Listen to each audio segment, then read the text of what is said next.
Mateus capítulo 11, verso de número 25, diz assim a palavra do Senhor: naquela ocasião Jesus disse: eu te louvo, Pai, Senhor dos céus e da terra, porque escondeste estas coisas dos sábios e cultos, e revelaste aos pequeninos. Sim, Pai, pois assim foi do teu agrado. Todas as coisas me foram entregues por meu Pai. Ninguém conhece o Filho a não ser o Pai, e ninguém conhece o Pai a não ser o Filho, e aqueles a quem o Filho o quiser revelar. Venham a mim todos que estão cansados e sobrecarregados, e eu darei descanso a vocês. Tomem sobre vocês o meu jugo e aprendam de mim, que sou manso e humilde de coração, e vocês encontrarão descanso para as suas almas, pois o meu jugo é suave e o meu fardo é leve. Amém? Pai, nós te damos graças, Senhor, pela tua santa, viva, poderosa e eficaz palavra. Obrigado, Senhor, pela oportunidade que temos de mais uma vez estarmos reunidos como tua igreja, teu povo teu, sacerdócio real, como está escrito na tua palavra, a geração que foi eleita, Senhor, eleita para uma missão, eleita para um propósito, eleita para viver e desfrutar, Senhor, do teu reino nesta terra. Nos foi dado, Senhor, uma missão, e é pela tua palavra que nós entendemos qual é a tua boa, perfeita e agradável vontade. Nós te pedimos, fala conosco. Os nossos corações se abrem, Senhor, para receber a tua palavra. Dá-nos discernimento, dá-nos compreensão, Senhor. É a oração que fazemos em nome de Jesus. Amém. Graças a Deus. Amém. O ministério de Jesus, ele é marcado por ter sido ouvido por multidões. Você vai ver nos evangelhos e você vai ver na história de Jesus que Jesus pregava, e as multidões se aglomeravam para ouvi-lo.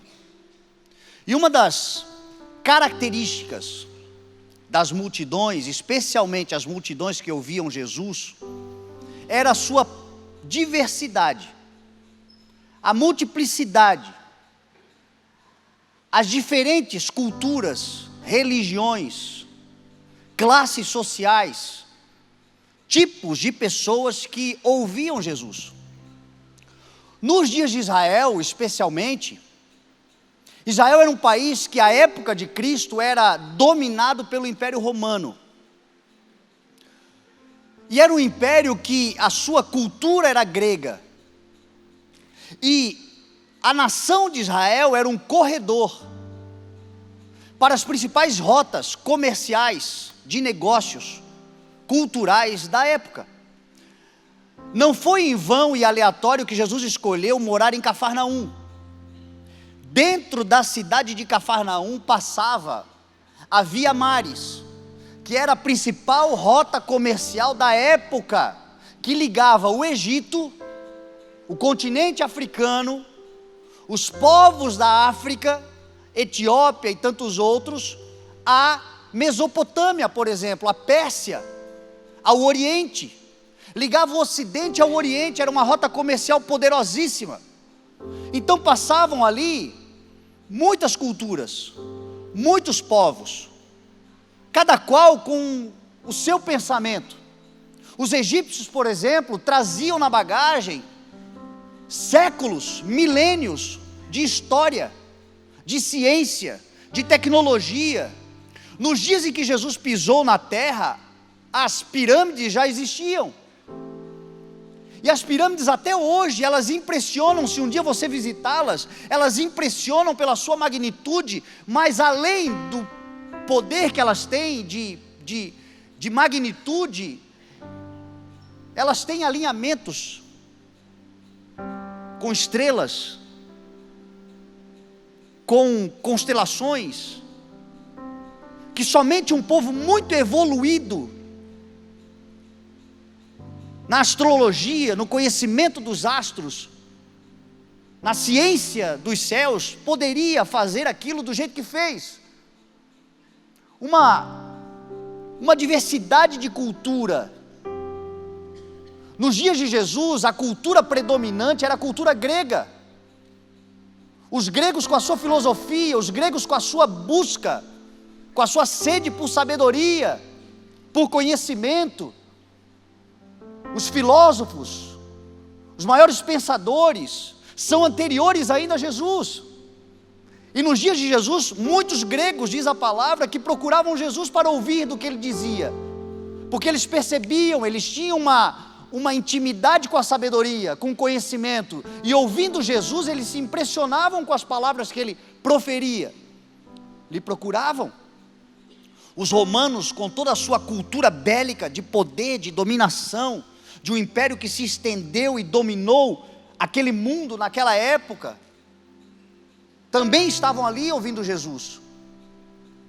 Os próprios judeus já eram milenares também. Nos dias de Jesus já era um povo com 4.000 anos de história, que já viviam, já tiveram experiências antepassadas poderosas com seus reis, com os seus juízes, com os exílios que atravessaram. Tiveram exilados muito tempo na Babilônia, que à época era um outro império poderosíssimo de sabedoria, de conhecimento, de cultura, de religiosidade. Tudo isso interferiu no povo judeu. No que diz respeito às religiões, então, a pluralidade, a diversidade de religiões, só os gregos com seus deuses, não se podia contar quantos eram, quantos os romanos que se inclinavam para esse tipo de culto também, pagão, os egípcios com todos os seus deuses também, e todos os povos em volta de Israel, cada qual adorando, idolatrando, servindo uma religião, acreditando num Deus. Então a diversidade ali era enorme, e no meio daquilo tudo ali, Jesus pregando o Evangelho. E o Evangelho alcançando todos os corações, porque esse é o poder do Evangelho. O Evangelho, quando pregado, ele tem o poder de alcançar todo aquele que abre o seu coração, não importando a sua classe social, a sua religião, a sua cultura. Quando o Evangelho é pregado, ele alcança os corações. Nós vemos uma pequena porção disso aqui, agora, nesse momento. A diversidade dentro desse auditório de culturas,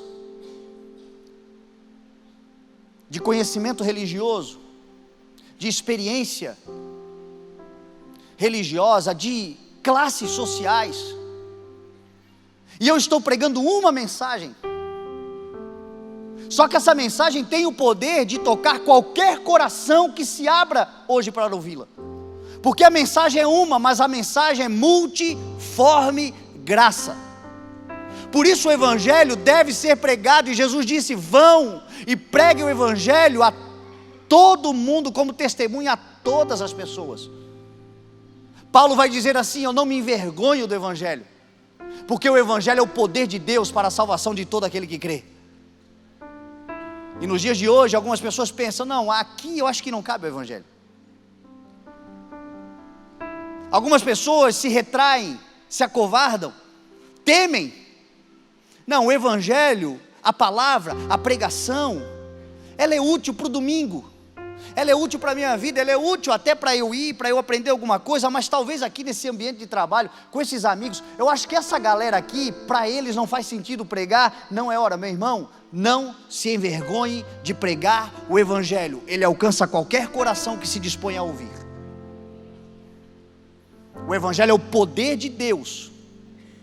Jesus estava pregando ali, e nessa diversidade de pensamentos, de culturas e de religiões, ele alcançava todos aqueles que se interessavam por ouvir, e ouvindo despertava a fé, e a fé lhes levava a confessar, e a confissão lhes levava a salvação. O Evangelho é poderoso, não existe nada mais poderoso na terra do que o Evangelho. Mas como ouvirão se não houver quem pregue?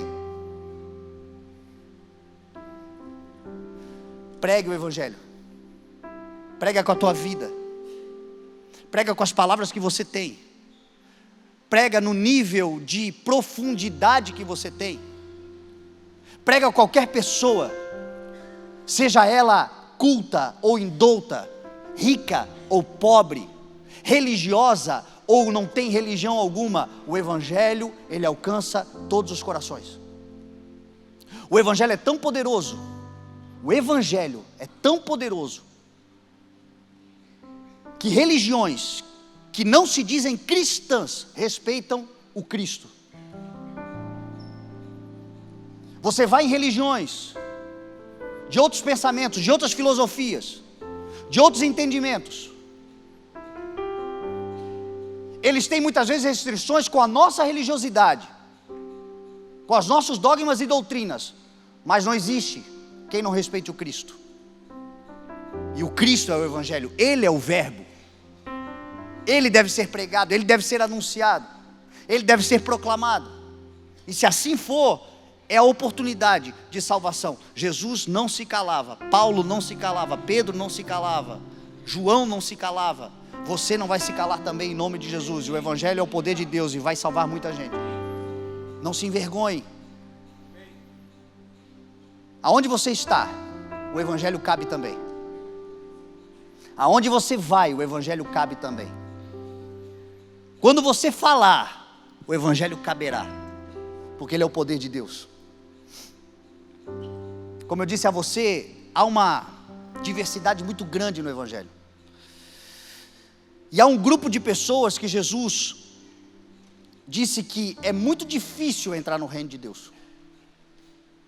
Jesus não disse que era impossível, Jesus disse que era difícil.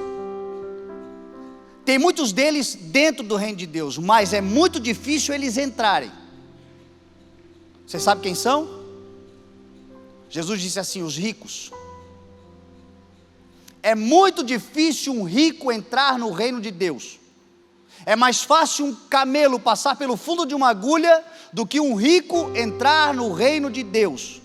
E por que isso acontece? Por razões óbvias. E por que eu vou falar sobre isso agora?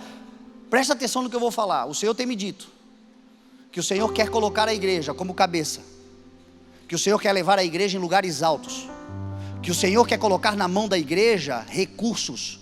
Deus não tem problema com a riqueza, Deus tem problema com o rico muitas vezes, que perde o entendimento da necessidade e do porquê e do propósito da riqueza. Deus é Deus do ouro, Deus é Deus da prata, e Deus quer colocar os seus filhos em lugares altos. Entretanto, a riqueza traz com ela muitas ilusões,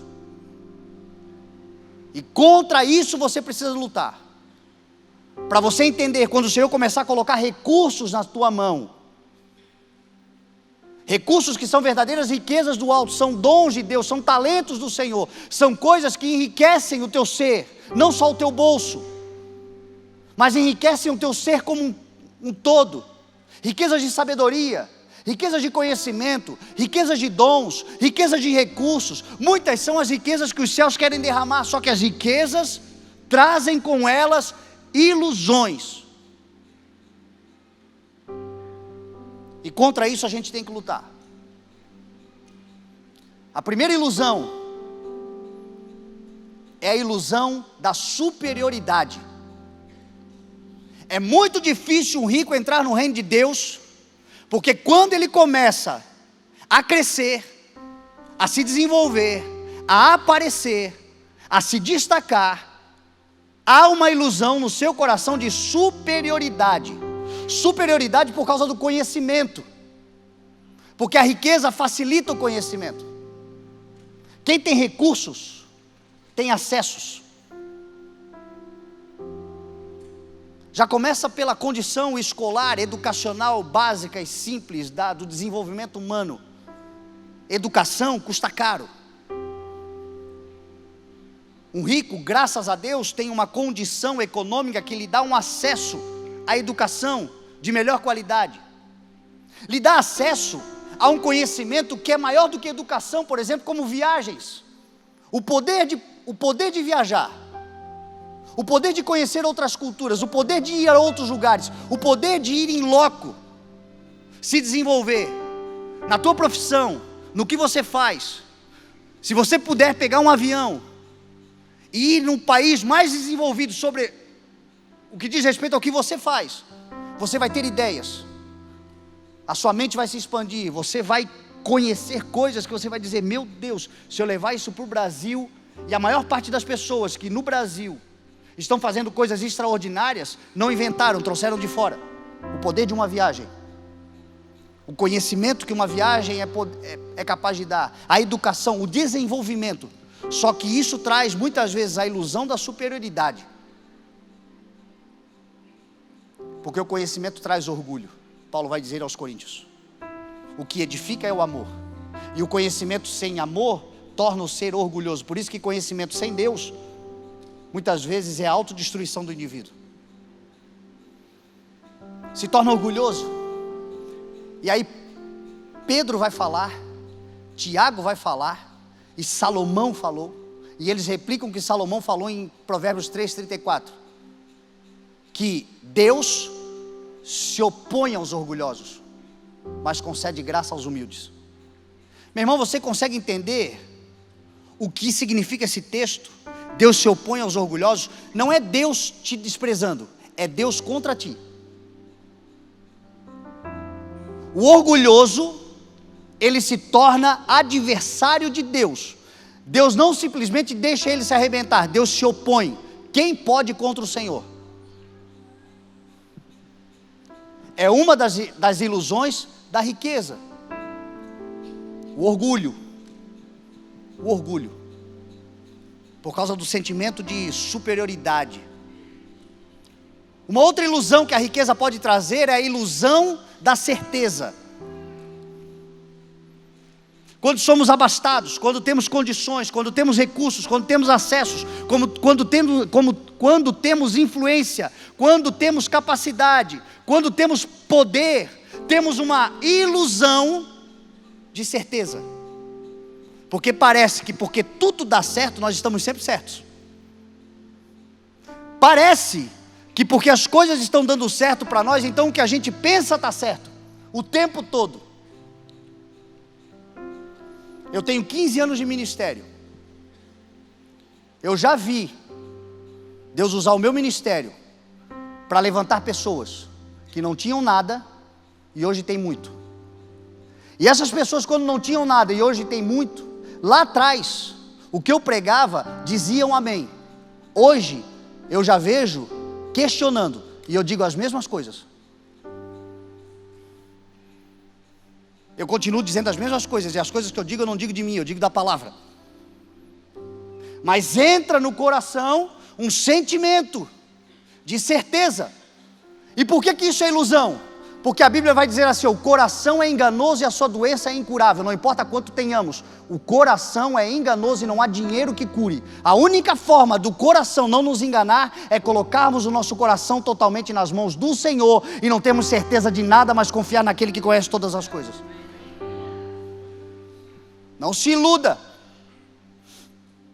Uma outra ilusão que a riqueza pode trazer, e por isso se torna difícil entrar no reino de Deus, é a ilusão dos excessos de vaidades, da ostentação, da perda do propósito. O que é ostentação? Eu repito, Deus não tem problema com a riqueza. Você pode desfrutar de tudo que Deus te deu. Deus tem um problema com a ostentação, porque a ostentação é você deixar de cumprir o propósito pelo qual o Senhor está te abençoando e agora usar o que você tem para aparecer, para se autopromover, para dizer que você pode, que você é. E o mundo hoje prega isso. Tem gente em cima do altar pregando isso. Ostente.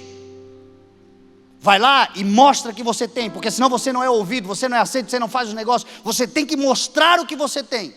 Isso é pregação mundana. A pregação do Evangelho não mudou. O Evangelho vai dizer assim: ó, não ame o mundo, nem o que no mundo há, pois aquele que ama o mundo, o amor do Pai não está nele. Pois tudo que há no mundo, a cobiça da carne, a cobiça dos olhos e a ostentação dos bens, não pertence ao Pai, mas ao mundo. O mundo e a sua cobiça passarão, mas aquele que faz a vontade do Senhor permanecerá para sempre. Então Deus quer colocar muita coisa na tua mão. Desfrute, mas isso tem a ver com você, com a sua família. Você não tem que provar nada para ninguém. Deus não quer te enriquecer para você sambar na cara da sociedade, para você chegar e provar para os seus familiares que você venceu na vida, para de alguma forma a glória do que você tem hoje ser dada à bênção e não ao abençoador. Cuidado com essa ilusão. Uma outra ilusão que a riqueza traz é a ilusão da autossuficiência.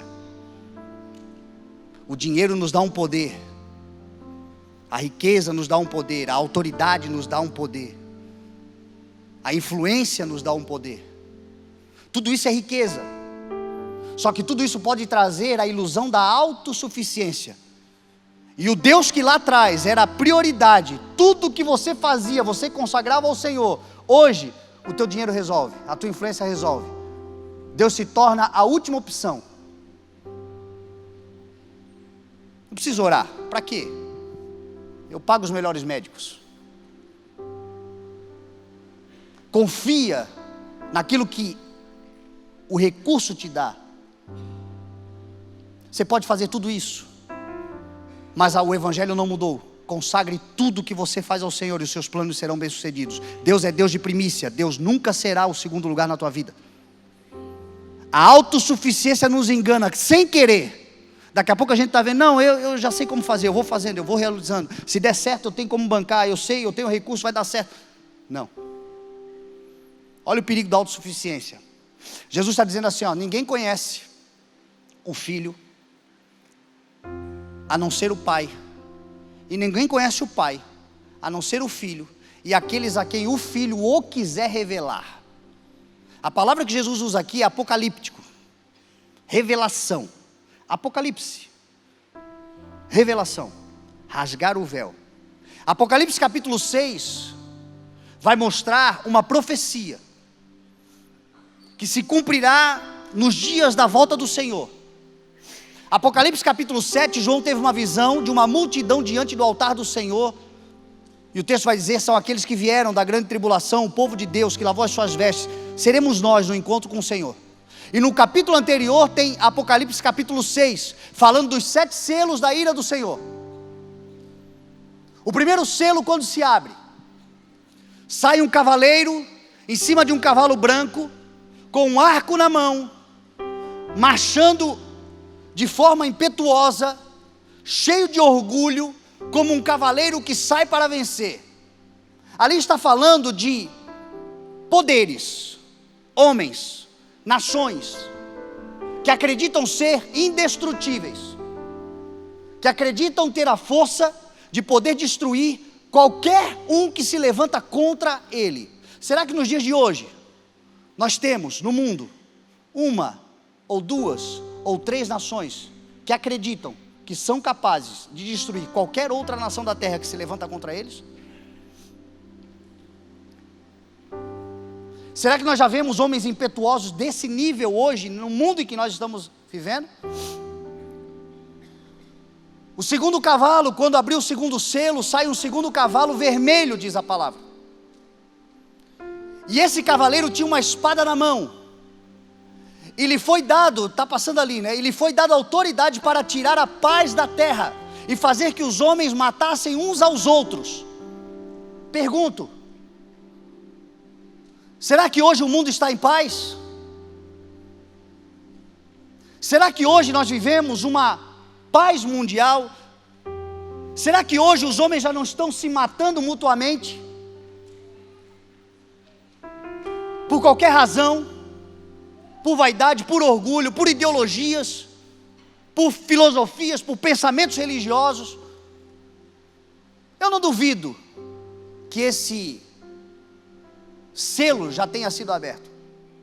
O terceiro selo que se abre, diz a palavra que sai um cavalo preto, e o seu cavaleiro tinha na mão uma balança, e ouviu-se um grito dizendo: 1 quilo de trigo por 1 denário, e 3 quilos de cevada por 1 denário, e não danifique o azeite e o vinho. Esse cavaleiro faz o apontamento de uma crise econômica mundial, de uma inflação mundial, de um lugar e de um tempo onde as pessoas, muitas delas, sairiam para trabalhar e trabalhariam arduamente por um prato de comida, para garantir o sustento de um dia, porque o denário significa o salário do trabalhador de um dia. Te pergunto, quantos bilhões de pessoas hoje no planeta Terra trabalham só para comer?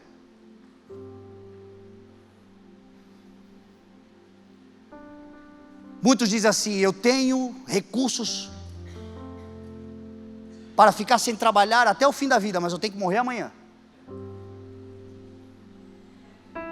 Quantos que você conhece? Gente que trabalha por um prato de comida, que precisa pedir a Deus todo dia uma porta que se abre, porque se não se abrir amanhã não come. O quarto cavalo que sai quando o selo é rasgado é um cavalo amarelo, diz o texto. E a palavra ali é cloros, que é verde ou esverdeado, clorofila, aquela cor esverdeada. E esse cavalo, em cima dele o seu cavaleiro se chamava Morte, e o inferno, o Hades, lhe acompanhava de perto. E lhe foi dado poder para destruir 1/4 da humanidade, pela espada, pela fome, pelas pestes e pelos animais selvagens de toda a terra. Esse cavalo, a cor ali é verde. O inferno lhe acompanha de perto, e em cima dele está a morte. Presta atenção hoje no mundo, todos os movimentos ideológicos de destruição da vida. O movimento de aborto mundial, a cor da sua bandeira é verde. Os movimentos extremistas religiosos, cuja a sua ideologia é: ou seja um de nós, ou você morre, não há outra saída, como Hamas, como Hezbollah, como os Hostis e como muitos outros, as cores das suas bandeiras são verdes. São sinais. Ele foi dado o poder de destruir pela espada. Hoje nós temos pelo menos 6 guerras acontecendo simultaneamente no mundo. E nessas 6 guerras, 2 bilhões de pessoas estão vulneráveis a um ataque. 2 bilhões de pessoas hoje estão vulneráveis no mundo de 8 bilhões, ou seja, só aqui a gente já tem 1/4 de pessoas vulneráveis a saírem de casa e de repente uma bomba cair na sua cabeça, um míssil cair na sua cabeça, um drone explodir na sua cabeça. Coisas que para nós no Brasil são desconhecidas, estranhas, mas pelo mundo afora tem se tornado comum. Nações em guerra, morte, violência. Para nós é estranho ainda, porque nós estamos tomando atitudes aí, políticas que a gente precisa cuidar.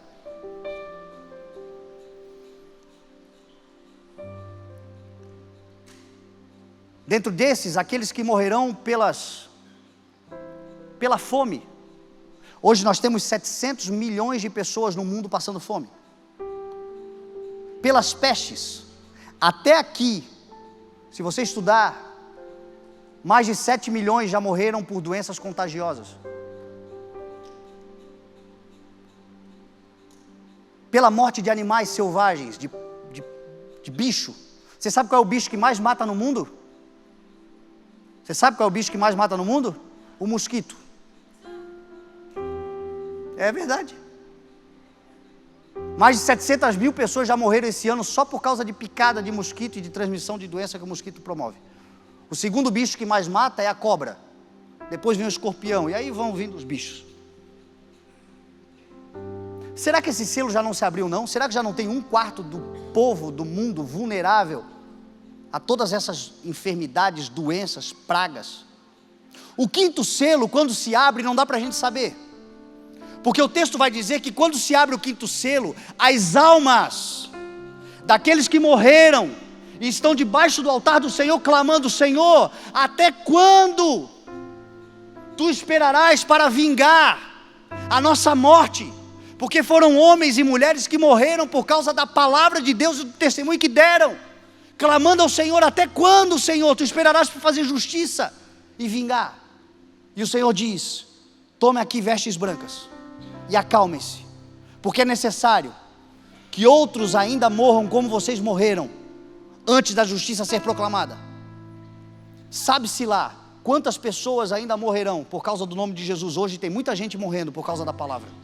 Hoje tem muita gente sendo assassinada só por causa da palavra e do testemunho que dão. Este é o 5º selo. O 6º selo aí dá para dizer de certeza que ainda não abriu, mas olha o perigo da autossuficiência. O 6º selo, quando abre, diz a palavra que há um grande terremoto na terra. O céu se escurece como crina negra, a lua fica vermelha como sangue, as estrelas dos céus caem como figos verdes numa árvore balançada pelo vento, e todas as montanhas e ilhas da terra são removidas dos seus lugares, e os ricos, os poderosos, os generais, os príncipes e todos, escravos ou livres, do mundo que estiver vivendo naquele tempo, se correrão para debaixo das montanhas, procurando buracos em cavernas e em montanhas para se esconder da ira do Senhor. Você já viu a nova onda mundial de milionários e bilionários construindo bunkers?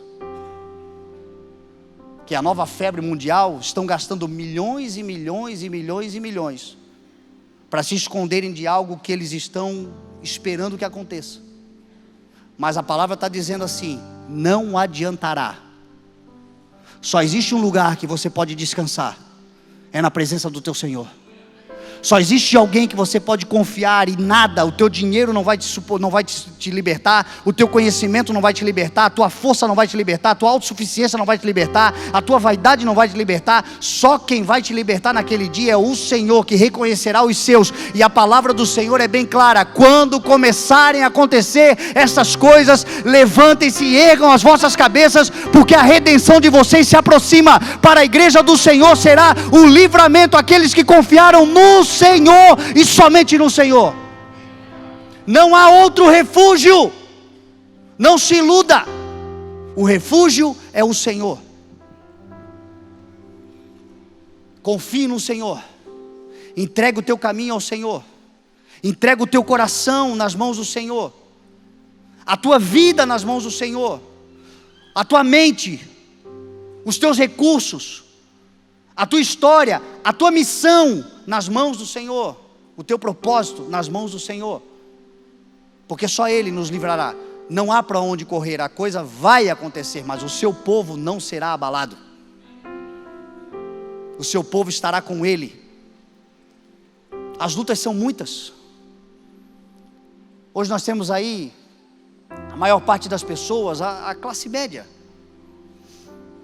A classe média, ou como sofre nesse mundo, porque ela não ganha mal, mas o que ela ganha não é suficiente, porque as coisas estão muito caras.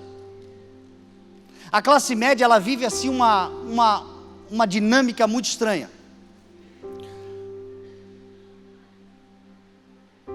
Se você for pedir, por exemplo, uma bolsa de estudos, para colocar os seus filhos numa escola particular, porque de certa forma você ganha um pouco mais, você tem condições melhores de dar uma educação melhor, você quer promover a educação dos teus filhos, mas a coisa está apertada de todos os lados, taxações, tributos, a máquina e o mundo te oprime, e você de repente vai numa escola para pedir uma bolsa de estudos, vão olhar a tua renda, vão dizer assim: ó, você não é apto para receber porque você tem uma renda boa, só que para pagar fica caro.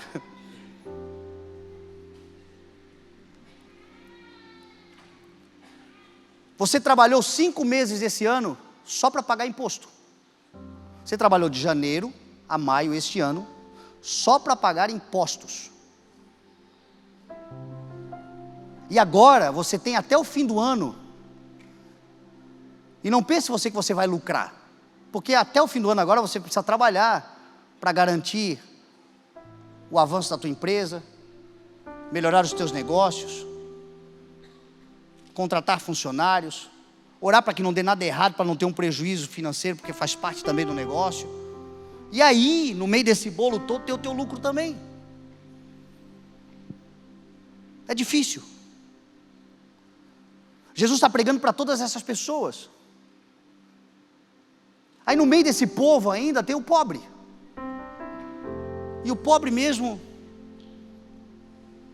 O maior sentimento de prosperidade que ele tem é quando não está fazendo um calor escaldante, que ele pode pegar a sua bicicleta, sair a pé, ir trabalhar, mas também não está chovendo. Ele já dá glória a Deus, obrigado Senhor, hoje eu estou prosperando, não está nem muito calor, nem está chovendo, está uma temperatura agradável. O seu maior sentimento de segurança é quando ele olha para a despensa e tem comida para 2 dias, porque ele já tem um sentimento, opa, hoje eu já não vou precisar trabalhar só pela comida, mas para garantir eu vou guardar mais um pouco. O seu maior sentimento de influência é quando um familiar, alguém da sua família, um amigo está doente, e ele conhece alguém que pode ligar para o diretor do hospital e tirar do corredor para botar num leito. Já dá graças a Deus, Senhor, eu já conheço alguém, já tenho uma certa influência. Viajar, ir atrás de um conhecimento melhor, o que é isso? Passear, só se for no shopping para olhar vitrine, e não passa na área de alimentação, porque vai atiçar as lombrigas. Gente que talvez diz, para mim Deus não olhou. E no meio de todo esse povo, no meio de toda essa diversidade, no meio de toda essa pluralidade, está Jesus pregando e dizendo assim: venham a mim, todos vocês que estão cansados e sobrecarregados, e eu vos aliviarei. O pobre está cansado de não ter dignidade, de não ver nada acontecer, e o Senhor está dizendo assim, ó, você também, eu posso cuidar, venha a mim, você que está cansado e sobrecarregado, venha a mim, eu não estou te prometendo riqueza, mas eu estou te prometendo dignidade. Venha a mim, porque quanto ao que comer, quanto ao que beber, quanto ao que vestir, você nunca mais se preocupará. Quem corre atrás disso são os pagãos, mas eu, teu Pai, sei que você precisa dessas coisas. O descansar em saber que o Senhor alimenta. Olha para as aves do céu, não semeiam, nem colhem, nem armazenam, contudo o Pai Celestial as alimenta. Vocês não sabem que tem muito mais valor do que aves? O cara da classe média está cansado de nadar com água no nariz. A vida dele não se trata de ganhar, se trata de pagar. É trocar dívida. Chega no final do mês, ele procura qual é a taxa de juros que está menor, cheque especial ou cartão de crédito. Deixa eu trocar minha dívida, vou voltar daqui para lá. Quando consegue alguma coisa, que com muita raridade consegue adquirir um patrimônio, não é incomum que tenha que vender ali na frente, para poder pagar uma outra dívida e fazer, e essas pedaladas que vai dando na vida. Eu sei bem do que eu estou falando, porque eu estou no meio dessa galera aí também. E o Senhor está dizendo assim, ó, venham a mim, você que está cansado e sobrecarregado disso. Eu não te prometo isenção fiscal, pelo contrário, eu vou te ensinar, dei a cada um que é devido, se imposto, imposto, se tributo, tributo, se temor, temor, se honra, honra. Só que eu te garanto que por causa da tua justiça e a tua permanência na justiça, tu e a tua descendência jamais mendigarão o pão. Você não será desamparado. Eu vou cuidar de você também. Aí tem o rico, que porque tem muito dinheiro, muita gente se engana achando que o rico não tem dificuldade financeira. E o problema do rico não é a falta de dinheiro, mas é o excesso dele, que lhe atormenta a vida também. Salomão vai escrever em Eclesiastes dizendo que viu um mal terrível debaixo da terra, debaixo dos céus. O sono do pobre é ameno, mas o sono daquele que tem fortuna não vem. Riquezas acumuladas para a infelicidade daquele que possui, porque ele sabe que um mau negócio pode botar tudo a perder. É muita gente agora dependendo, é muita gente se aproveitando. Não é uma angústia e uma agonia por falta, é por demais, que também se atormenta por causa disso. E o Senhor está dizendo, para de confiar em você mesmo e vem até mim, você que está cansado e sobrecarregado, vem até mim. Ou vai continuar até quando nessa? Começou com desconforto, depois partiu para uma gastrite, depois partiu para uma úlcera, vai esperar virar um tumor? Vem a mim, você que está cansado e sobrecarregado, e eu vou te aliviar. O Evangelho é para todo aquele que abre o seu coração, e há lugar no Evangelho para todos aqueles que abrem o seu coração. É o convite do Senhor. Nós, enquanto seres humanos, nós nos dividimos. Nós estamos divididos em classes, em culturas, em povos, em tribos, em línguas, em nações. Mas para Deus, todos somos filhos de Deus. E quando nós olhamos para essa nossa divisão inteira e vemos tanta diferença, talvez você olhe para alguém que está do teu lado agora e pensa: meu Deus, é muito diferente de mim.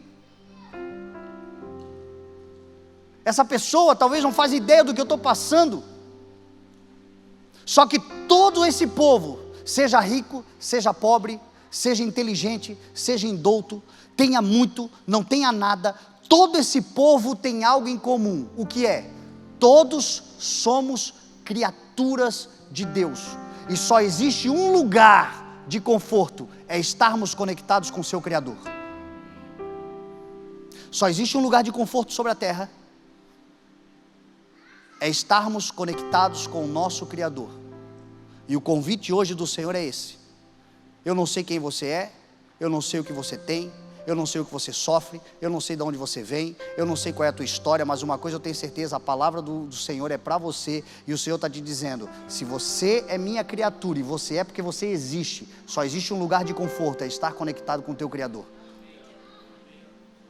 Venha a mim você que está cansado e sobrecarregado, e eu te aliviarei. É o convite que o Senhor está fazendo.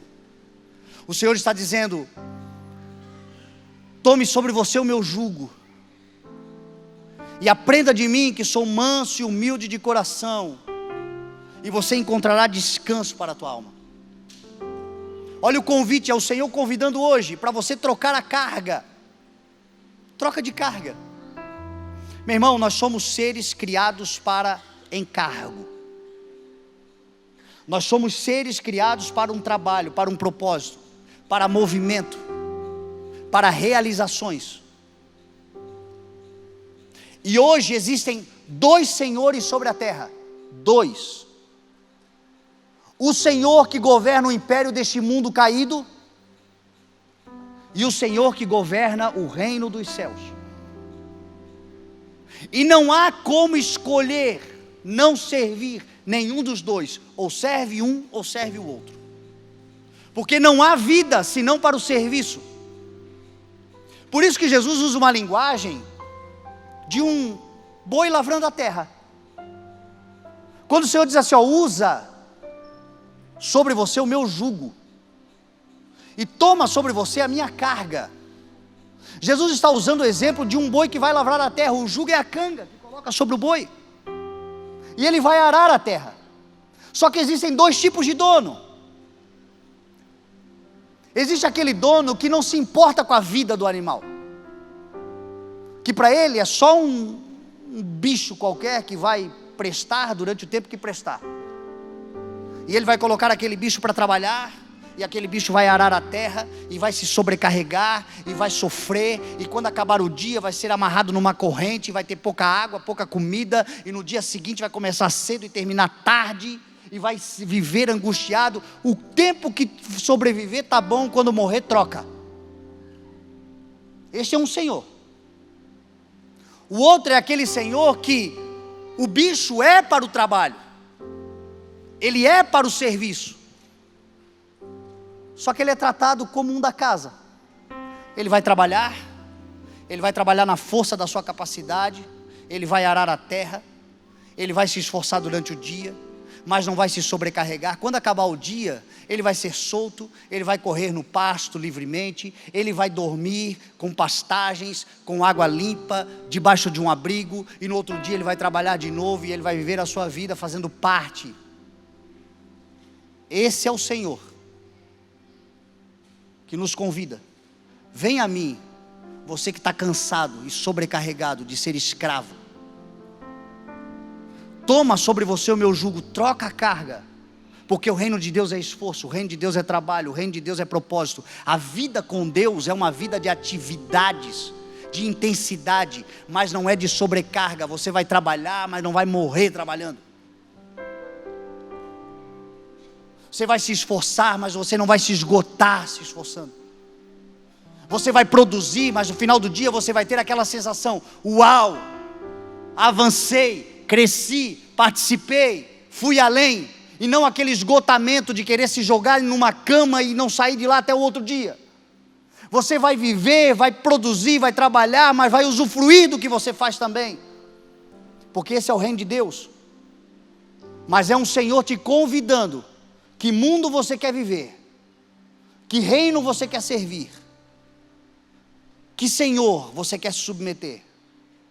Você vai continuar se submetendo a essa carga, essa sobrecarga, essa angústia, a esses medicamentos, a todo esse sofrimento, a toda essa ansiedade? Ou você vai lançar a tua ansiedade sobre mim porque eu estou cuidando de você? É um convite. Aprenda de mim, que sou manso e humilde, e você encontrará descanso. A mansidão aqui é gentileza. É um Senhor com docilidade, é um Senhor com gentileza, é um Senhor com paciência, é um Senhor com misericórdia, é um Senhor com dedicação de tempo a você para te desenvolver. É um Senhor que te ensina, te pegando pela mão, te conduzindo, entendendo as tuas limitações. Um Senhor que quando você erra, Ele percebe que nele você quer acertar, e a ideia dele é te disciplinar para crescimento e não para humilhação. Um Deus que quer te abençoar. Humildade significa não se elevar muito do chão. Essa é a tradução literal dessa palavra. O Senhor está no trono, o Senhor está na glória, o Senhor está assentado num alto lugar. Mas a Bíblia diz que a característica de Deus é se esvaziar, é descer, é se tornar como um de nós, semelhante a nós, para nos ensinarmos a viver. O Senhor é aquele que, apesar de ser alto e elevado, Ele não se eleva muito do chão, porque Ele sabe onde nós estamos no chão da vida. Muitos de nós estamos caídos no chão, e o Senhor é aquele que desce, não se eleva muito do chão, porque Ele sabe onde nós estamos, nos pega pela mão, nos ajuda a se levantar, e à medida que a gente se levanta, Ele nos eleva. Mas é um convite. Venham. Se você está cansado, venha. Se você está sobrecarregado, venha. Seja você quem for, o Evangelho cabe no teu coração. Tenha você o que tiver, o Evangelho é o que te falta. E o Evangelho é uma resposta a um convite. Venham a mim, todos vocês que estão cansados e sobrecarregados, e eu vos aliviarei. Tomem sobre vocês o meu jugo e aprendam de mim, que sou manso e humilde de coração, e vocês encontrarão descanso para as vossas almas. Nunca mais vai se tratar de você ganhar o mundo e perder a alma. Vai se tratar de você viver o reino e no final estar diante do Senhor, contemplando a sua face, porque Ele é aquele que esteve com você todos os dias e estará com você até o fim.